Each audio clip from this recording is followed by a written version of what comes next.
A parte dos seus irmãos.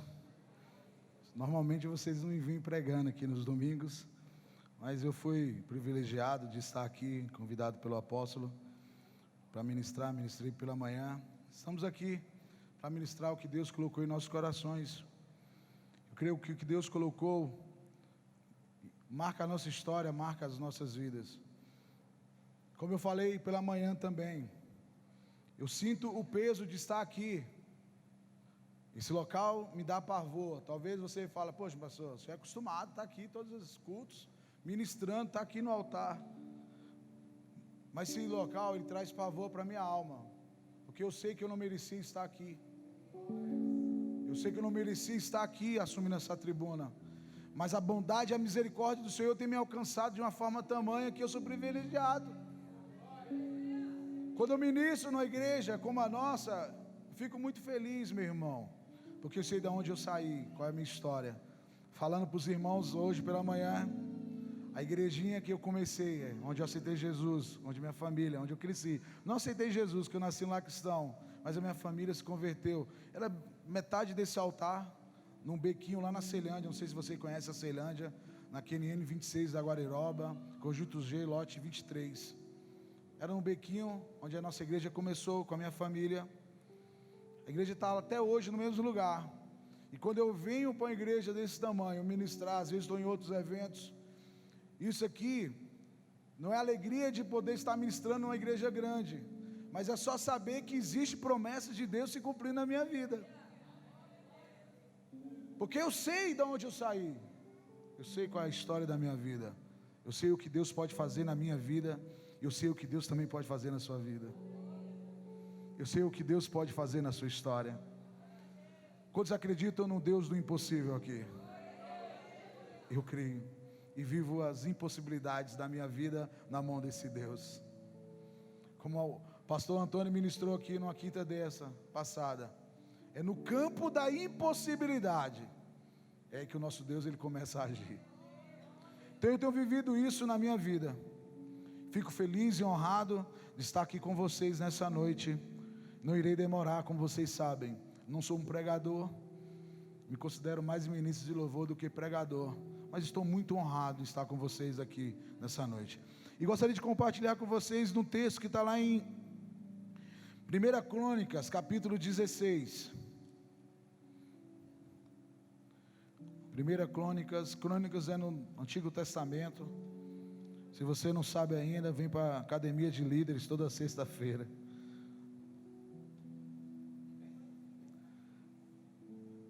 Primeira Crônicas, capítulo 16.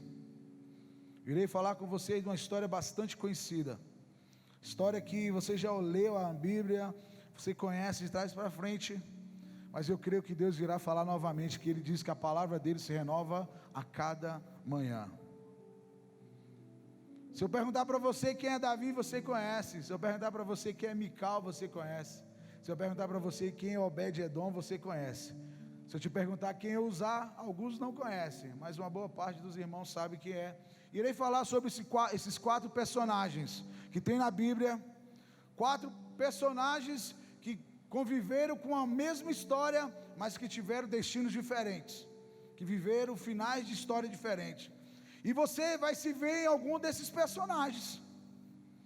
Você vai olhar para você, eu sou um desses personagens. E Deus vai trabalhar na sua vida nessa noite e vai falar tremendamente ao seu coração. O capítulo 16 conta a história que quando Davi ele traz a arca de volta para Jerusalém. Vocês sabem o que é a arca? A arca era um baúzão bem bonito, feito por fora com ouro, banhado de ouro. Ele foi construído lá quando o povo estava no deserto, estavam trafegando ali naquela caminhada de 40 anos, quando eles construíram um tabernáculo. Deus mandou eles fazerem a arca, porque naquela arca iria representar a presença de Deus para a vida deles. E vocês conhecem a história da arca. Quando o povo ia para a guerra, o que eles faziam? Eles pegavam a arca, o sacerdote pegava a arca, colocava na frente do exército e iam, porque eles tinham a plena convicção que a guerra seria ganha, eles iriam vencer, porque eles tinham a presença de Deus na vida deles através da arca. quando eles construíram o tabernáculo, tinha um lugar chamado Santíssimo Lugar. Tinha um átrio, que era parecido com o que você está aí. Aí tinha um lugar santo, ainda tinha um Santíssimo Lugar, onde a arca ficava. E somente o sacerdote podia entrar lá, porque somente a glória do Senhor estava lá. E a gente canta uma canção, né? Que no Santos dos Santos, a fumaça me esconde. O sacerdote pegava a fumaçona e jogava, para que Deus não o visse. Ele só visse Deus. Era a presença de Deus naquele momento. E chega uma situação na vida do povo de Israel, que eles vão transitando com essa arca para todos os lugares. Certo dia, o povo de Israel sai à guerra, mas eles saem à guerra sem autorização de Deus.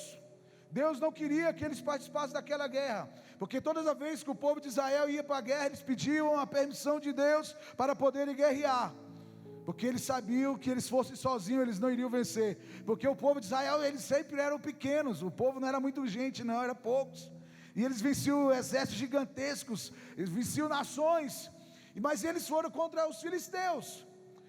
Isso é antes de Davi, na época de Saul. Aí vocês lembram da história de Eli, que caiu e quebrou o pescoço, vocês lembram dessa história? Quando eles foram lutar contra os filisteus, Deus não permitiu que eles fossem, mas mesmo assim eles foram. Aí o que aconteceu? Os filisteus tomaram a arca e levaram embora para a terra dos filisteus. E naqueles dias, o povo de Israel ficou sem a presença de Deus na vida deles, porque a arca não estava com eles. E o que é mais interessante, é que quando a arca é levada para os filisteus, eles levam aquela arca como prêmio, eles colocam a arca em frente ao deus Dagon. Aí diz que no outro dia pela manhã, o deus estava todo destruído. Os anjos de Deus foram naquele local onde tinha esse templo, porque Deus não permitiu que aquele Deus ficasse em pé em frente da glória dele. Apareceu cortado, destruído, adorando a arca, porque era a presença de Deus, não que estava adorando a arca, mas a presença de Deus. Aí o povo dos filisteus ficaram aterrorizados. Deus mandou a praga sobre eles, botou uma praga de hemorroidas, não é verdade? Imagina toda uma nação com hemorroida. É feio falar, mas está na Bíblia, está na Bíblia. Aí depois Deus, o que Deus faz ainda? Deus manda uma praga de ratos. Deus manda uma praga de ratos. Aí que eles ficaram atemorizados. Aí pegaram a arca, lançaram a arca para fora da terra dos filisteus. E essa arca foi parar na casa de um homem chamado Abinadab, que tinha 2 filhos, Uzá e Aio. E essa arca ficou por mais de 40 anos lá. Imagina o povo de Israel, não se preocuparam com a presença do Senhor. É como alguns de nós, a gente passa a caminhada, a história toda, um dia eu acerto com o Senhor, um dia eu encontro com Ele na caminhada. E o povo de Israel desacostumaram de ter a presença do Senhor. E o que eu acho mais interessante, que um dia quando Davi assume o reinado, Davi ele reúne todos os soldados, todos os homens que poderiam ir para a guerra, e eram em torno de 30 mil homens, e eles sentaram, fizeram um concílio, uma assembleia, uma constituinte. Vamos buscar a arca. Descobriram, a arca está na casa de Abinadab, vamos buscar essa arca. Fizeram uma festa. Davi promoveu a primeira marcha para Jesus, a primeira micaré-candanga evangélica, e foi atrás da arca. Botou um monte de gente, 30 mil pessoas, imagina, 30 mil pessoas foram para a casa de Abinadab, vamos buscar a arca, porque Davi já estava querendo a presença do Senhor na casa dele. Davi tinha construído uma tenda para colocar a arca. Aí quando passa essa história, Davi chega na casa de Abinadab. Aí começa o relato que eu gostaria de entrar com vocês sobre os personagens dessa história. A gente tem esse primeiro personagem que chama Uza, filho de Abinadab. Davi vai, vamos trazer a arca, coloca a arca sobre uma carroça, e essa arca é puxada por 2 bois, e eles vêm caminhando. Quando eles chegam num determinado momento, a arca, os bois, eles tropeçam, a arca ela vai cair, Uzá, para não deixar a arca cair, ele coloca a mão, mas a Bíblia diz que a ira de Deus se levantou naquela história, e diz que aquele homem morreu fulminado naquele momento. Davi dá um pulo para trás, todo mundo fica assustado. Quem vai ficar com essa arca agora? Quem iria ficar com essa arca? Falando de Uzá, ele representa alguns de nós, que são pessoas que ficaram com a presença de Deus muitos anos das suas vidas. São pessoas que, como a minha história, nasceram lá cristão, são filhos, são netos de crentes. São pessoas acostumadas em vir para a igreja todos os dias, acostumadas em vir para o templo, não acostumadas em vir adorar o Senhor. Usar durante toda a caminhada dele com seus pais, ele via a arca do Senhor, mas ele não tinha uma intimidade com Deus. E você vê que naquele momento ele se colocou como voluntário para ir levar a arca até Jerusalém. E eu frisei nessa manhã aqui ministrando, o inimigo das nossas almas tem colocado no coração de muitos de nós, que estamos fazendo um serviço voluntário para Deus. Eu venho para a igreja porque eu sou voluntário, eu toco porque eu sou voluntário, eu fico na porta porque eu sou voluntário porque eu faço evangelismo. Não existe voluntários no reino de Deus, meu irmão. Vire para o irmão que está do seu lado. Não existe voluntários no reino de Deus. Fala assim, só existe servos. Pergunta para ele, você é servo de Deus? Você é servo de Deus? Você é servo de Deus? Pergunte para mais alguma pessoa, você é servo de Deus? O grande problema de Uzá era esse, meu irmão. Não que ele não poderia tocar na arca, não, mas era porque ele estava ali como voluntário, vou de qualquer jeito. Aí a gente começa a falar, não, meu líder dos adolescentes, Valdelá, enche meu saco, eu tenho que estar lá todos os dias. Boletins para quê?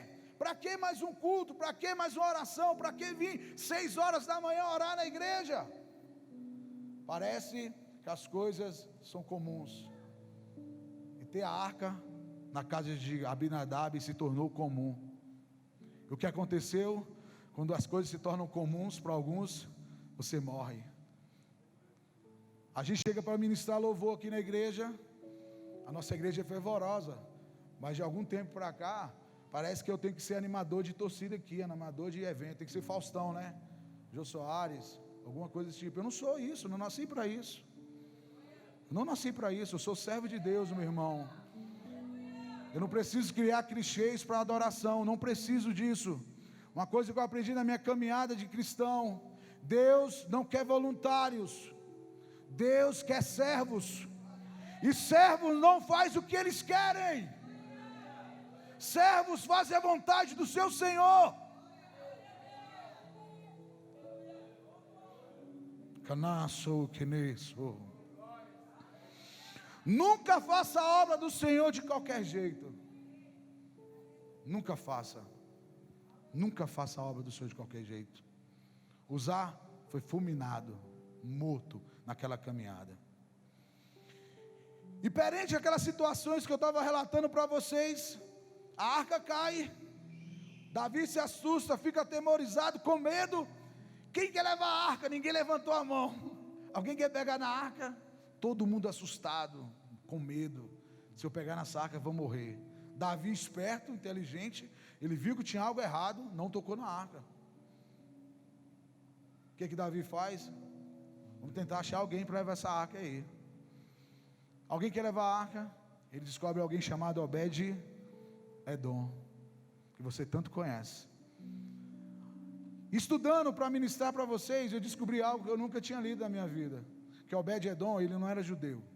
Obed-Edom não era israelita. Obed-Edom era um filisteu.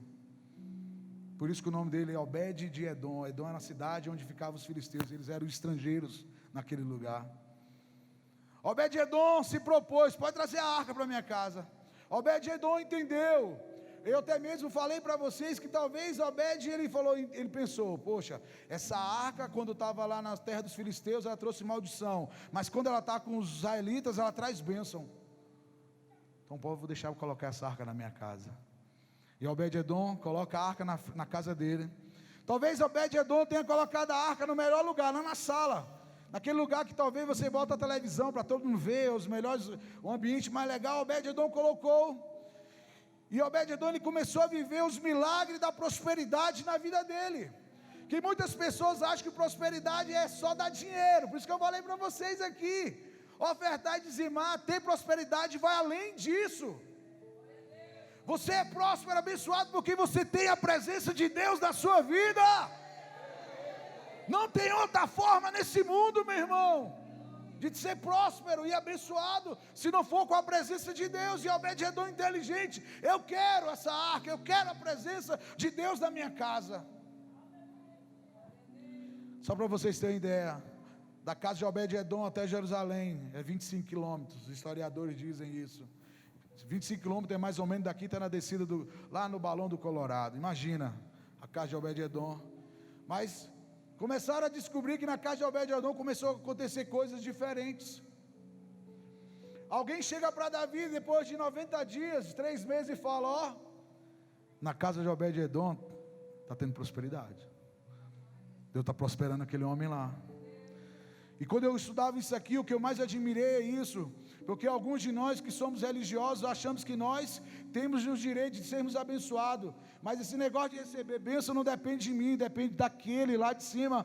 Obed-edom, ele não teria direito de ter a arca na casa dele, ele era um estrangeiro ali, mas Deus se permitiu estar na casa daquele homem para mudar a história dele, como Deus quer entrar na sua história hoje e mudar a tua vida. Obed-edom viveu, meu irmão, a prosperidade, a bênção. Imagina, num reinado todo, alguém se levanta e fala: ó, lá onde a gente deixou a arca, as coisas estão diferentes, as coisas estão mudadas. E o que eu mais acho interessante, Obed-edom, que ele não teve medo, ele se sacrificou. Já pensou se ele pega e morre? Se ele leva para casa e os filhos morrem? Se ele pega lá e o criado morre, ou a esposa morre? Mas Obed-edom, ele que foi no princípio de receber a presença do Senhor, ele não foi religioso em nenhum momento da história dele. Obed-edom queria a presença de Deus para a vida dele, meu irmão. Pergunte para o irmão que está do seu lado: você quer bênção para a sua vida? Você quer bênção para a sua vida? Fala assim: então busque a presença de Deus. Busque a presença de Deus. Faça sacrifícios. Evidencie a sua vontade de buscar a Deus. Aí a gente começa a ver a história, que depois dos 90 dias, Davi sabe o que aconteceu lá na casa de Obed-edom, mas Davi era um homem segundo o coração de Deus, muito inteligente. Eu até falei uma palavra aqui: Davi era um cara muito malandro, falando no bom sentido. Davi, quando ele volta para a casa dele, ele entende o motivo que Uzá morreu.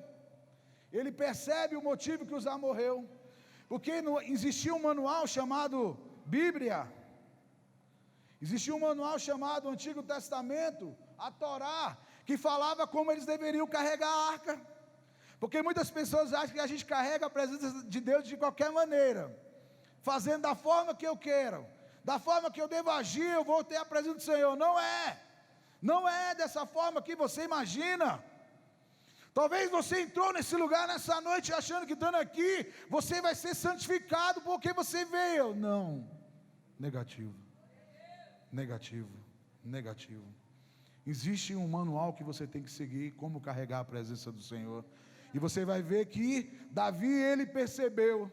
Aí entra no capítulo 16, que Davi, ele faz uma grande festa, e a primeira coisa que ele faz, ele reúne não soldados.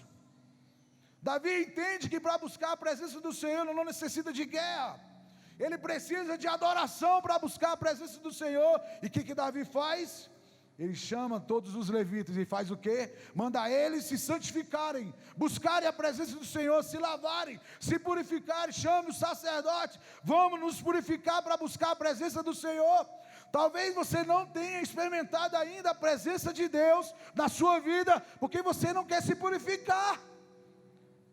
Você quer viver da vida que da mesma forma que você está toda a sua história. Mas Davi não. Davi reconheceu que deveria ser santo para ter a presença do Senhor na vida dele. E a primeira coisa que Davi faz, manda santificar, manda fazer roupas de linho para simbolizar a pureza para ele, para os sacerdotes, para os levitas. Se vestem iguais. E sai em torno de 300 pessoas, não era mais 30 mil. E eles vão para a casa de Obed-edom buscar a arca. E é claro que Obed-edom recebeu o rei. Davi era rei. Recebe Obed-edom recebe Davi. Davi deve ter conversado com ele, né? Proseado: e meu irmão, você está abençoado, né? Casa nova, carro novo, bênção de Deus, filhos prósperos, empresa próspera, não é verdade? Obed-edom é a presença, é a arca, é a presença de Deus aqui nos nossos negócios, na nossa vida, na nossa família, é a presença de Deus que está mudando. Talvez ele plantava, não dava certo, o cara começou a produzir, ter frutos excelentes em 3 meses. Porque para a gente falar com alguém próximo, a gente tem que ver, não é verdade? A gente tem que botar os olhos. Alguém é próximo, mas você não viu, você fica meio pé atrás. Mas quando falaram, e Davi viu que Obed-edom era próximo. E a gente vê que Davi, ele reconhece que tem que ter uma forma para carregar a arca. Porque Deus falou que a arca só deveria ser carregada com os varais. Tinha 4 argolas, 2 de cada lado, eles colocavam um varal, um suporte para carregar a arca. E a arca ela não poderia ser carregada pelos levitas, ela só deveria ser carregada pelos sacerdotes, gente. Isso eram pessoas santas, pessoas purificadas. Talvez você às vezes, eu quero a presença, eu quero carregar a arca, mas você não está com o direito de carregar a arca ainda, infelizmente. Talvez você não está vivendo os momentos para carregar a arca. Aí o que Deus faz? Ele começa a mudar a história. A gente vê que Davi, ele pensa naquilo, coloca os varais, não podia ser carregada sobre animais. Você sabe por que Davi quis trazer a arca sobre uma carroça? Para vir mais rápido. Vocês sabiam disso? Era para vir mais rápido, porque ele achava, eu quero a glória, eu quero a presença, e vamos aí. Mas não é no tempo nosso, é no tempo de Deus, é no tempo de Deus. Aí a gente vê que, olha só a loucura de Davi. Davi pega a arca, bota todo mundo, e Davi ele fala assim, vamos cantando, adorando ao Senhor. Davi faz uma das maiores loucuras que a Bíblia relata. Davi diz que ele pegou a arca, e a cada 6 passos, ele dava em torno de 6 metros, 3 metros no máximo. Diz que Davi parava, sacrificava, fazia uma festona, fazia um banquete, levantava tudo de novo e andava. Alguns historiadores dizem que essa caminhada de 25 quilômetros demorou em torno de 6 meses, para Davi levar a arca da casa de Obed-edom para a casa dele. Imagina a expectativa de Davi em ter a presença do Senhor. Não era mais pela força, mas é pela adoração que ele viu, que adorando o Senhor, que ele iria trazer a arca, a presença de Deus para a vida dele. Imagina, a cada 6 passos, você teria coragem de seguir Davi? Nessa caminhada louca dele, a cada 6 passos faz uma festa, diz que foram milhares de animais, foi muito dinheiro, foi muito esforço, muito sacrifício, meu irmão. Por isso que eu falo para vocês, ter a presença do Senhor não é de qualquer maneira. Tem que haver sacrifício das nossas partes, tem que haver sacrifício da minha e da sua vida. Tem que existir algo, tem que vir 6 horas, tem que vir terça à noite, segunda à tarde. Você tem que fazer algo para chamar a atenção do Senhor para a sua vida. Talvez você ache que receber a presença do Senhor é igual ligar a luz, sentir a tomada, agora vem. Poxa, seria muito fácil. Seria muito fácil. Muito fácil. E quando a gente vê a caminhada de Davi, falei isso pela manhã, como Deus ele não reparte a glória dele com ninguém. Davi tinha que vir sacrificando, tinha que estar gastando alguma coisa para adorar o Senhor. Não que Deus quer isso da gente, mas estava provando que eu não sou nada, mas Tu és tudo na minha vida. Tu és tudo na minha vida. Quando Davi chega em Jerusalém, a gente tem o próximo encontro com a outra personagem, terceira personagem, que é Mical. Vocês sabem quem é Mical? Mical era filha de Saul, poderosa, né? Ela era a rainha, a mulher toda poderosa do reino de Israel. E ela vê Davi vindo festejando, adorando o Senhor. Aí quando Davi chega em Jerusalém, Davi muito experiente, Davi muito sábio, Davi querendo festejar, diz que Davi faz uma festança e sai dando carne para todo mundo e vinho. Imagina o tanto que ele gastou na caminhada, e ele chegar dentro de um palácio, reunir todas as pessoas e falar assim, não, vamos festejar mais ainda, e vamos dançar. E Davi começa a dançar, se alegrar com todo mundo. Davi se torna como o povo, no meio do povão. Davi começa a dançar, a celebrar. A mulher olha para ele, e a mulher fala algo de maldição sobre a vida de Davi. Ela começa a reclamar. E Mical, ela se parece com alguns de nós, só reclamam de tudo. Se o ar está muito forte, reclama, muito barulho esse ar. Pô, o estacionamento já está pequeno demais. tem carro, tem casa, tem emprego, tem salário todo mês e ainda reclama todos os dias. Tem saúde, faz faculdade, os filhos são prósperos, abençoados, mas reclamam todos os dias. Eu conheço muitas pessoas que são dessa forma. Pessoas que têm tudo na vida, mas reclamam de tudo. Mical era rainha, porque ela se importou em ver Davi adorar a Deus da forma que ele queria, tão extravagante. É o que acontece na igreja também. Algumas pessoas gostam de orar mais, buscar a Deus, choram, né? Tem gente que chora, que sai catarro, baba, aquele negócio todinho, e você, poxa, para que tudo isso? Para quê? Fazer isso, para que a gente se ajoelhar domingão? Vou estragar meu sapato. Para que vou estourar a minha maquiagem chorando? E você faz isso, eu sei que você já fez algumas críticas. O que acontece na caminhada quando você se torna crítico? Você se torna uma pessoa estéril como Mical. Diz que Mical, depois que ela fez aquelas palavras, falou aquelas palavras para Davi, diz que ela nunca mais, ela não teve filho, ela se tornou estéril. Talvez você não esteja progredindo na sua caminhada, talvez você não esteja andando como você deveria andar, porque você está estéril. Talvez você comece algo, nunca termina, porque você só reclama. Para que pequeno grupo na Vivando as Nações? Para que festa de Pentecostes? Para que dizimar? Para que ofertar? Para que vir para a igreja, não é verdade? Daqui um dia você vai, por que eu estou vivo? Alguns vão dizer. Você vem para a igreja com seu carro, talvez você não coloque R$150, né, de gasolina, mas você coloca 100, 150 é ostentação, né, que o pessoal fala hoje, né, talvez você não consegue encher o tanque ainda, está difícil, mas Deus ainda está te dando a oportunidade de você vir de carro para a igreja todos os dias. Talvez você tenha a oportunidade de estar numa igreja que tem cadeiras ainda. Falei para o apóstolo, tem uma igreja lá na Índia, o culto começa às 8 horas da manhã, termina meia-noite, 1 hora da manhã, não tem cadeira, é só milagres, cura, prosperidade, portas abertas, a presença de Deus. Entra um pastor, prega outro, as pessoas sentadas no chão, num grande galpão, 10 mil, 15 mil pessoas, 20 mil, as pessoas andam dias para ir para aquele lugar, buscar a presença do Senhor, e nós temos tudo isso aqui, temos até televisão ali, para me ver se eu estou menos gordo, né? Ali na televisão, e tem gente que reclama da vida. Tem uma televisão de 50 polegadas na sala, nem cabe direito, tem que quebrar um cantinho assim para botar a televisão lá na sala, e reclama da vida. Meu irmão, não seja como Mical, não seja estéril, mas busque a presença do Senhor.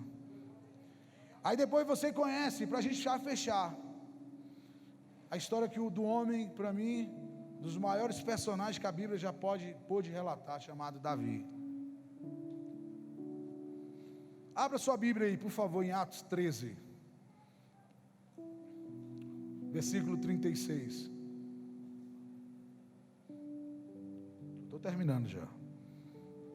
Atos 13, versículo 36. Aí você me pergunta, pastor Alexandre, como que alguém pode falar de Davi em Atos dos Apóstolos no Novo Testamento? Também não sei. Mas, versículo 36.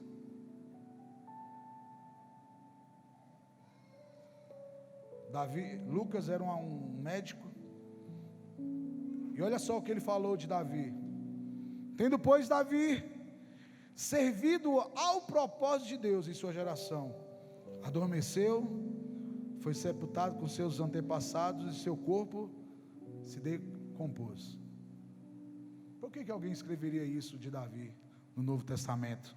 Alguém que estava começando a pregar o Evangelho. E a gente começa a ver o porquê que Davi se tornou um homem segundo o coração de Deus. Talvez você ainda não parou para imaginar o que Deus tem para fazer na sua vida, qual é o propósito de Deus para você. E lendo esse texto, eu vi que quando o apóstolo Lucas escreve esse texto, ele estava falando assim, Davi servindo ao propósito de Deus. Talvez eu esteja sonhando com os meus propósitos da minha vida, talvez o que eu tenho planejado seja mais importante do que o propósito de Deus para a minha história. Mas a gente vê que Davi se tornou um homem segundo o coração de Deus, porque ele colocou que os propósitos de Deus eram mais interessantes na vida deles do que qualquer outra coisa. E a gente vê que na história de Davi, que quando ele responde Mical, é interessante, né? Segundo Samuel 6 diz para Mical: foi perante ao Senhor que eu dancei, Mical. Foi perante aquele que me escolheu no lugar do seu pai para ser rei. E ele fala: celebrarei e me rebaixarei ainda mais, e me humilharei com meus próprios olhos. A gente começa a ver que quando você tem um propósito de Deus na sua vida, você quer adorá-lo em espírito e em verdade. Nessa noite, eu gostaria que você pensasse nesses 4 personagens: Uzá, Obed-edom, Mical e Davi. Você pudesse falar para o Senhor: tira o espírito de Uzá e de Mical da minha vida. Eu quero ser melhor, Senhor, preciso melhorar.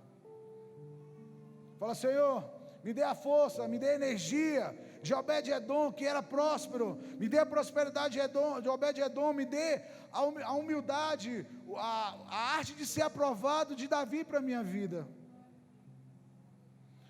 Estava aqui pela manhã falando sobre a minha vida para alguns dos irmãos. Um dia eu resolvi entregar o controle da minha vida para o Senhor. Eu gosto de uma mensagem do pastor Lucinho Barreto. Ele leva um controle lá para o altar. Aí, Deus está no controle da minha vida. Aí Deus puxando o controle e você, ele tentando ainda segurar. O controle da minha vida está na mão de Deus. Mentira! Você ainda está controlando a sua vida. Você está fazendo o que você quer, está andando por onde você quer. Você passou de verdade o controle da sua vida para Deus? Deixou Ele controlar todo o teu ser? Você jogou no altar toda a sua história? Um dia eu resolvi fazer isso, meu irmão. É fácil? Não. Tem sacrifício? Muitos. Mas eu resolvi entregar minha vida para Deus, para Ele controlar. Às vezes eu choro em casa, fico triste, amargurado, entro no banheiro, choro, falo com Deus. Por que acontece algumas coisas na minha vida? Mas naquele exato momento vem algo na minha alma, no meu coração, e diz: você não entregou sua vida para mim? Você falou que o controle da sua vida me pertence? Por que se preocupar, desesperar, ficar triste, amargurado? Naquele momento eu recebo uma energia tão grande de Deus na minha história, que eu começo a ver o que Deus tem feito na minha vida. Começo a olhar para trás e ver como eu abri aqui a palavra, da onde eu estava, onde eu estou hoje aqui. A minha igrejinha era bancos azulzinhos de madeira, com um encostozinho atrás. Ninguém tinha celular, ninguém tinha telefone. Mas todo dia estava todo mundo na igreja, não sei como que era avisado. Não tinha rede social para chamar ninguém. Mas os irmãos vinham adorar o Senhor a si mesmo, buscar a face do Senhor. Tinha medo quando alguém falava em línguas, ficava desesperado. A irmã tremia falando em línguas. Hoje eu ficava com vontade de fazer o que ela fazia. Tremer aqui na presença do Senhor. Porque eu sei de onde Deus me tirou. Porque um dia eu quis a arca de Deus na minha vida. E quando você tem a arca de Deus na sua vida, milagres acontecem. Deus traz prosperidade, como trouxe na vida de Obed-edom. Você deixa de ser estéril, você passa a ser um adorador, você começa a produzir frutos. E nessa noite, eu gostaria que você ficasse em pé.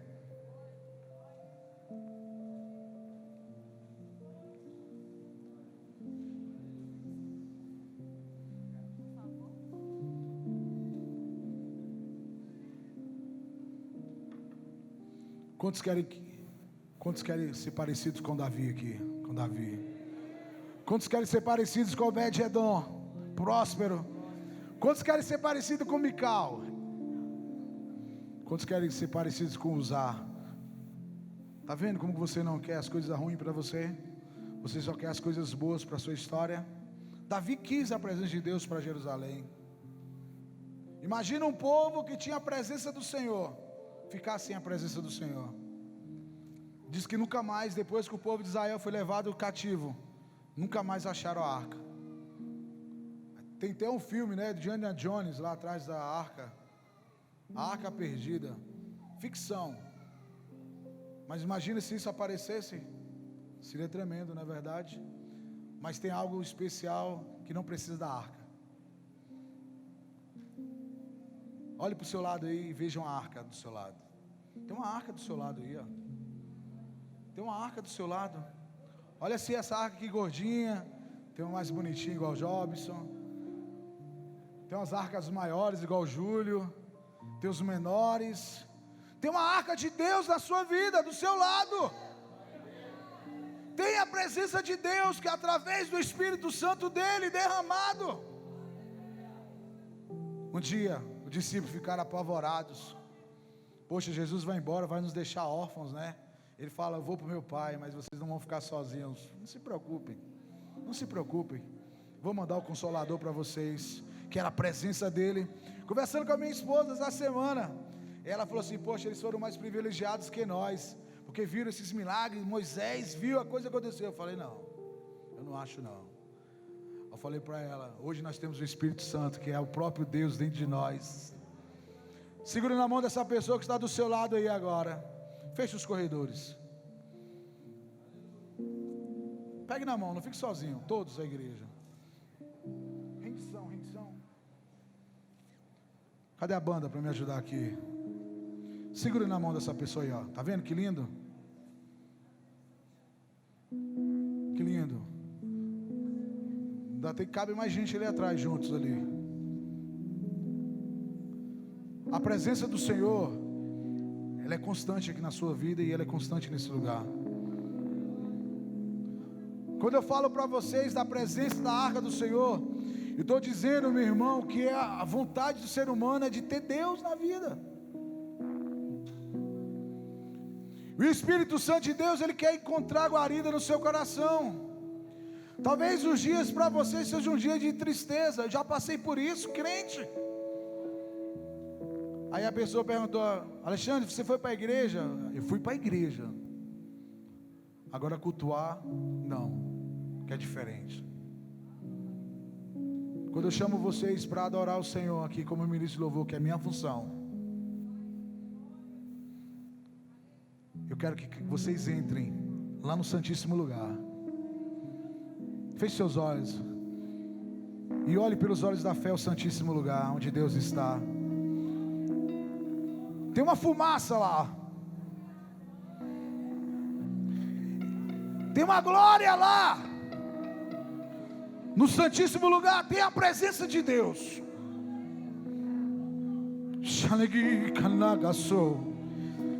No Santíssimo Lugar não tem pecado. Não combina pecado lá no Santíssimo Lugar. No Santíssimo Lugar tem a presença do Todo-Poderoso. Tem a presença, a Shekinah, a manifestação real do poder de Deus. Um dia Moisés só quis ver Deus. E a glória foi tamanha que quando ele desceu daquela rocha, daquela montanha, diz que as pessoas não podiam olhar para o rosto de Moisés porque brilhavam. Hoje o que falta na igreja do Senhor é isso, meu irmão. Você quer brilhar tudo menos a glória de Deus. Você quer brilhar qualquer coisa menos a glória de Deus. Você quer brilhar os títulos. Você quer brilhar a autoridade. Você quer brilhar qualquer coisa. O carro, a sua vida, o seu emprego, os seus negócios. Você não quer brilhar a glória de Deus, que é o mais interessante de todas as coisas. Não se acostume com o que você já tem. Talvez você já esteja com a água somente nos pés. Está legal, está refrescando. Não seja como usar. Não se acostume só no raso, não. Eu convido nessa noite você a entrar no Santíssimo Lugar. Você entrar nas águas. É você entrar nas águas. É você entrar nas águas do Espírito Santo de Deus. Porque Ele quer te impactar nessa noite. Show na gachana. A glória de Deus está aqui. A arca de Deus está aqui nesse lugar. Deus está aqui, meu irmão.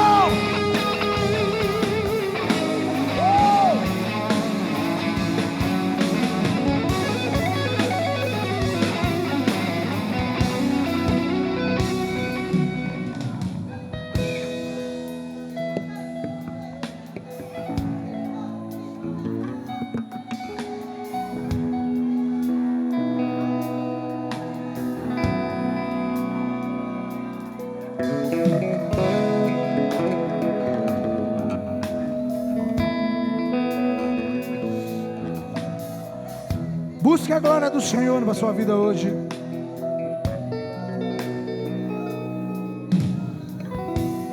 Quando você busca a glória do Senhor,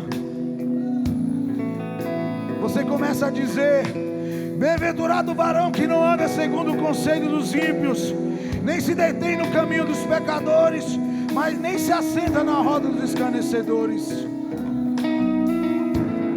Você começa a dizer: Senhor, não me repreendas na tua ira, nem castigues no teu furor. Ouve-me quando clamo ao Deus da minha justiça, na angústia.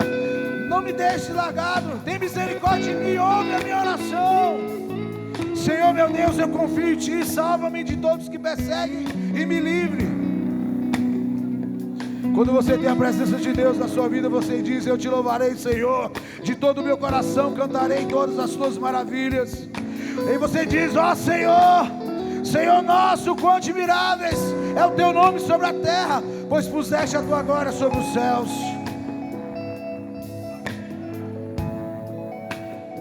Você diz: no Senhor confio. Você diz: salva no Senhor, porque faltam homens benditos. Você vai dizer: até quando te esquecerás de mim, Senhor, para sempre? Até quando esconderás de mim no teu rosto? Quando você tem arca na sua vida, você diz: Senhor, quem habitará no teu tabernáculo, quem morará no teu santo monte? E ele diz: aquele que anda em sinceridade e pratica a justiça e fala a verdade segundo o seu coração. Quando você tem arca na tua vida, você diz: o Senhor é meu pastor, nada me faltará. Você diz a Ti: Senhor, levanta a minha alma. Você diz: julga-me, Senhor, pois tenho andado em minha sinceridade, tenho confiado também no Senhor, não vacilarei. Você diz: o Senhor é a minha luz e a minha salvação, a quem temerei? O Senhor é a minha força da minha vida, de quem me recearei? Você diz a Ti: clama ao Senhor, rocha minha. Você diz: dá ao Senhor, ao Filho poderoso, dá ao Senhor glória e força. Você diz: exaltar-te-ei, ó Senhor, porque Tu me exaltaste, não fizeste com que os meus inimigos se alegrassem sobre mim. Você diz: em Ti confio, Senhor, nunca deixes confundido, livra-me pela Tua justiça. Você diz: bem-aventurado aquele que suas transgressões é perdoada e cujo pecado é coberto. Você diz: regozijai-vos no Senhor, vós juntos, pois os retos convém o louvor. Você diz: louvarei o Senhor em todo o tempo, o seu louvor estará continuamente na minha boca. Você diz: pleitei, Senhor, com aqueles que pleiteiam contra mim, peleja contra os que pelejam contra mim.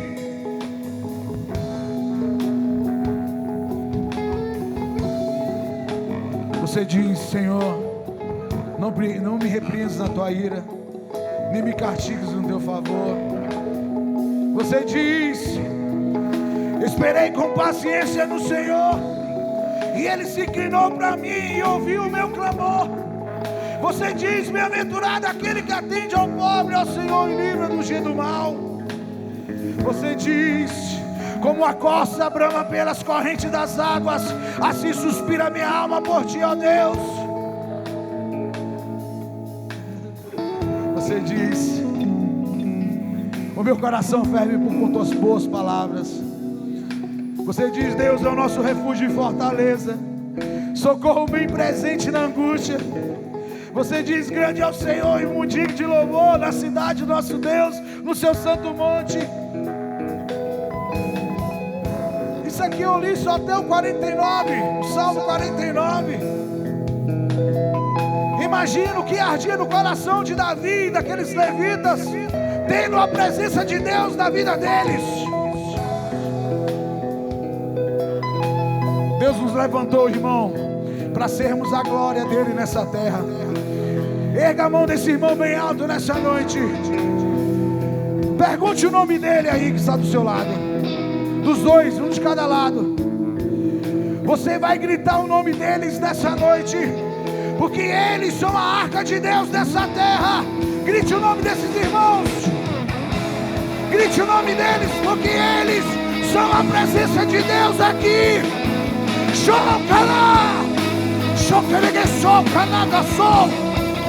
Você é a glória de Deus. Você é a presença de Deus nessa terra. Você é a arca andando nessa terra. Oh, meu irmão. Oh, minha irmã. Oh, Xaligui. Oh.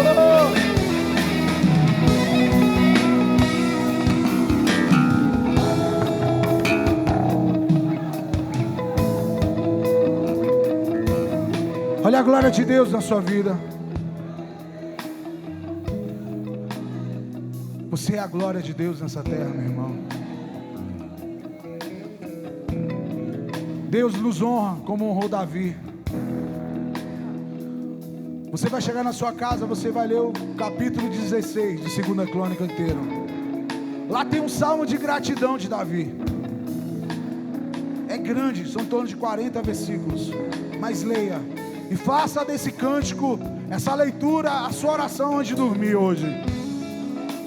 Lá, Davi fala: Deus, por que tu me escolhestes? Entre todos, o Senhor me escolheu por quê? Porque Deus conhecia o coração de Davi como conhece o seu coração. Porque ele sabia que Davi, o que ele mais queria era a glória, era a presença de Deus na vida dele. O que ele mais almejava era viver na glória de Deus. Por isso que ele fala: todo mundo tem alguma casa, Deus não tem. Davi, ele queria ter Deus. Eu não sei se você consegue compreender isso, meu irmão. Eu não sei se você consegue compreender o que Davi pensava, o que era Deus. Um dia Davi passava por guerras, mas ele dizia: Ele é meu escudo e proteção, socorro bem presente na hora da aflição. Nós lemos Salmo 91 nessa noite. Foi de propósito. E ele diz: aquele que habita no esconderijo do Altíssimo, a sombra do Onipotente descansará. Direi ao Senhor, Ele é meu Deus, o meu refúgio, a minha fortaleza, e nele confiarei. Porque Ele te livrará do laço do passarinheiro e da peste perniciosa. Ele te cobrirá com as suas penas, e debaixo das suas asas estarás seguro. A sua verdade, escudo e broquel. Não temerás espanto noturno, nem sete que voe de dia, nem peste que ande na escuridão, nem mortandade que assole ao meio-dia. 1000 cairão ao teu lado, 10.000 à tua direita, mas tu não serás atingido. Olha só: somente com teus olhos orarás e verás a recompensa dos ímpios. Porque tu, ó Senhor, é meu refúgio, Altíssimo é a minha habitação. Nenhum mal te sucederá, nem praga alguma chegará à tua tenda. Porque os seus anjos dará ordem ao seu respeito, para te guardar em todos os teus caminhos. Eles te sustentarão nas tuas mãos, para que não tropeces nem com o teu pé em pedras. Pisarás o leão e áspides, calcarás os pés dos filhos do leão e a serpente. Pois que então encarecidamente me amou, também o livrarei. Poluei em um alto retiro, porque o Senhor conhece o meu nome. Ele me invocará, e eu lhe responderei. Estarei com ele na angústia, livrá-lo-ei e glorificarei. Dar-lhe-ei a mudança de dias, e mostrarei a minha salvação. Confie nesse Deus. Oh!